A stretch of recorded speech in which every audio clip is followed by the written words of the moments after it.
Hey man, it's your boy Underground Stars TV, man. The rumors was true, man. I made this post 2 months ago. I told y'all about this shit 2 months ago. Laid out the whole situation. Now we got play-by-play details of how this shit went down between Gucci and Pooh Shiesty, man. Let's get into this shit.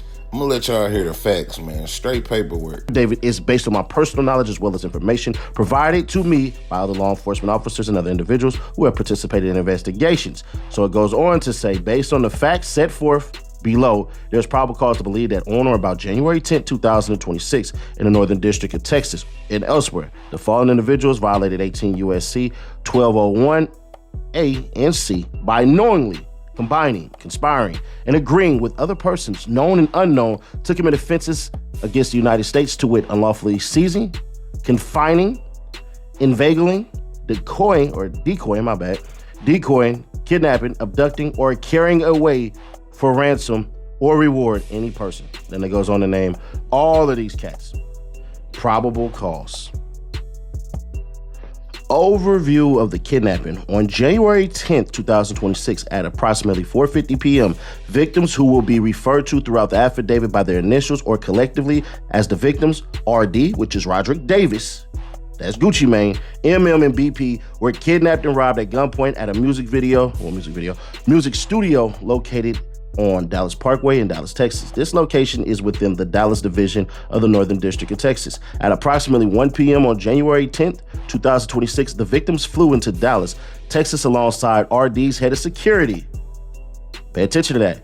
Hereinafter referred to as CW, and other security officer hereinafter referred to as TD, for a scheduled business meeting between RD and suspect Williams Jr. Williams Jr. is a hip-hop artist known as Pooh Shiesty. All right, we go down and say, Shiesty has been signed to a recording contract for RD's music label, 1017. So once again, y'all know who owns the label. Roderick Davis, 1017, Pooh Shiesty. Since approximately 2021, RD and Williams were scheduled to meet because Williams Jr. was upset with the terms of his contract and wished to be released from his contractual obligations. Williams Jr. had asked RD to come to Dallas on this date so they could meet about business. At approximately 1:45, CW and TD and the victims arrived at the scheduled meeting location, a music recording studio within a larger office building. When CW and TD and the victims entered the office building, they realized the recording studio, owned by an individual hereinafter referred to as JN, was closed.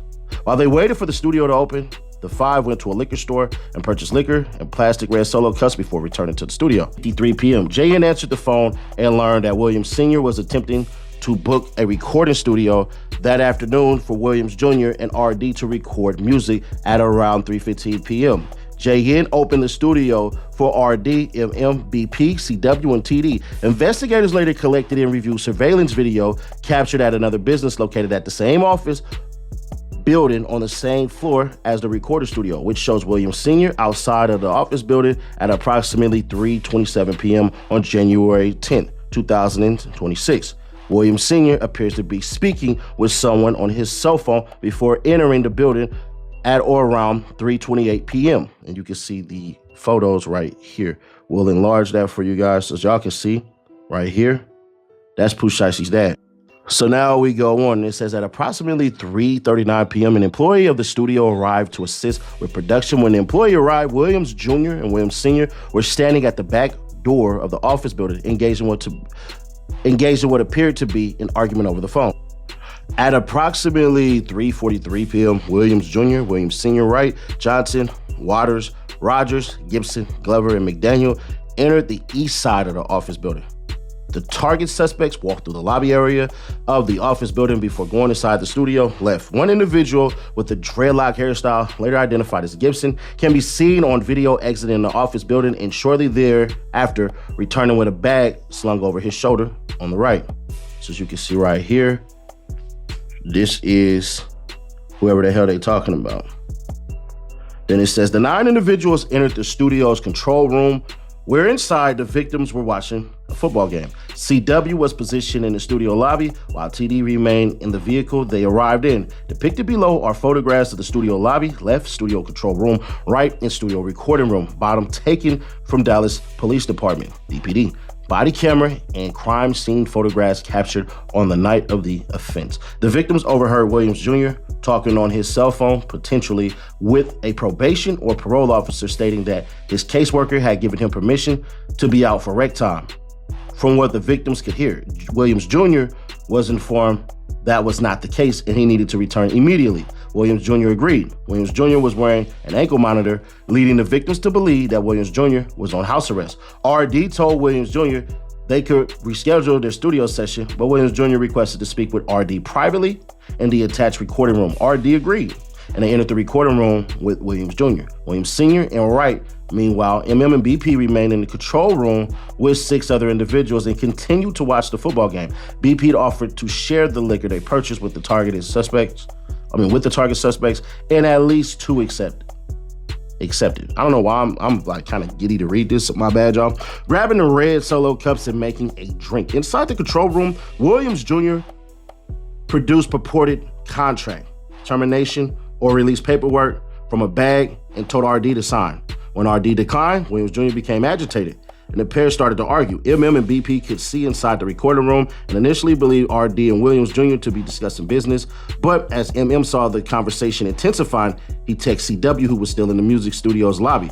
As an argument inside the recording room ensued, Williams Jr. instructed Wright to get his bag. Wright complied. Wright complied, leaving the recording room before returning with the bag. Williams Jr. then pulled what appeared to be a black-style AK pistol from the bag and pointed it at RD, demanding again that RD sign the contractual release paperwork. RD complied, signing the paperwork for Williams Jr., while Williams Sr. and Wright stood by RD. Was not allowed to leave the recording room while he was held at gunpoint by Williams Jr. Wright pulled out a cell phone and purported to record RD signing the paperwork while being forced to say that he released Williams Jr. from their contract.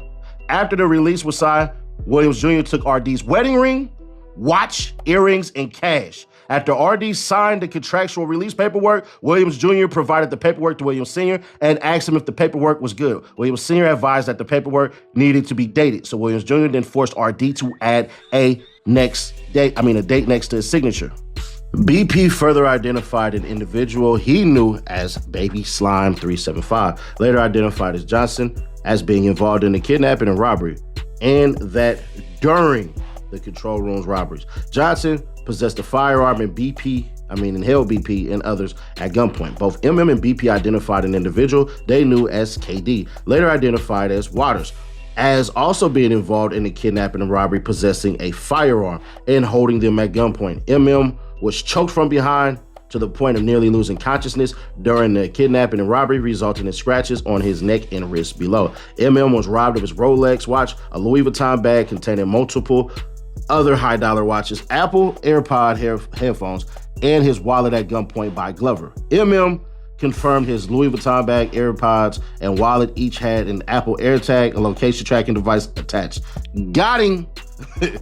As the altercation inside the control room ensued, Wright walked over to the studio door to the lobby, closed it, and blocked it with his body, preventing the victims from leaving. CW and TD, the victim's security guards, watched Wright barricade the door and attempted to force their way into the control room, but were prevented from entering. With handguns drawn, CW and TD managed to partially open the door, but recognized that they were outnumbered by the armed target suspects. RD was pushed onto the couch into the control room, causing the victims to believe they were going to be executed. Williams Jr. placed the barrel of the firearm to the back of BP's head and ordered him and RD to leave the control room and the studio through the west entrance of the office building. RD then instructed CW and TD to escort them to their vehicle. As the victims left, MM turned to Williams Jr. and asked him if they were really taking his watches. Based on later recovered surveillance footage, the target suspects left the studio and office building through the east entrance at approximately 4:48 p.m. So as y'all can see, this is these cats leaving, all ski masked up and shit. Exterior surveillance videos recovered from a neighborhood building showed a white Buick Enclave, a black Dodge Charger Hellcat, and a black Dodge Ram with a distinct roll bar affixed to the bed of the trunk, traveling northbound shortly after the Exterior footage, we already got that part done. Sorry, I had to take a call. So y'all can see these are the vehicles leaving. According to law enforcement databases, Wright's father, also named Rodney Wright, owns the 2020 Dodge Charger Hellcat bearing a Tennessee license plate. So that's how they got him for that. They go on to say, it just goes on to say. So then on January 24, 2026, Flix North America Inc., which owns Greyhound Bus Lines, responded to a subpoena with records documenting that on January 11, 2026, that these cats got on a Greyhound bus from Dallas to Memphis. You couldn't even get these cats no goddamn flights. It's not that expensive from Dallas to Memphis, but I think they probably was thinking like, bro, we can't put their faces on certain shit just in case. Anyways, Junior, MM and RD described. Now check this out. This is snitching. Right here, this ain't no made up paperwork or none of that shit. MM and RD described Williams Jr. as wearing a black Nike brand Shiesty mask, black hooded shirt, and black pants during what? The offense. An online search of Williams Jr. matched the individual depicted throughout, Pooh Shiesty. The victims identified Williams Sr.'s Instagram account as Mob Ties Global. Then guess what? Photographs on the account refer to Williams Sr. and Williams Jr. as father and son. Right, MM, BP, and RD all identify Wright, a well-known hip-hop artist known as Big 30, as present during the offense. MM and RD identified his Instagram account as CEO Big 30, which is verified by Instagram. The account contains photographs of Wright with Williams Jr. and Waters, and investigators located a Facebook account associated with Wright depicting him with Williams Jr. and Waters. MM and BP identified KD as a nickname for Waters, described him as Williams Jr.'s right-hand man. MM described Waters' attire during the offense as a black hoodie with white stripes down the sleeves, which matches an individual captured on surveillance video. So what y'all think? Gucci telling, or is the feds lying to make them look bad in the paperwork? I know for sure the engineer told, but the paperwork do say that Gucci identified him by IG. That's some nigga shit. What y'all think?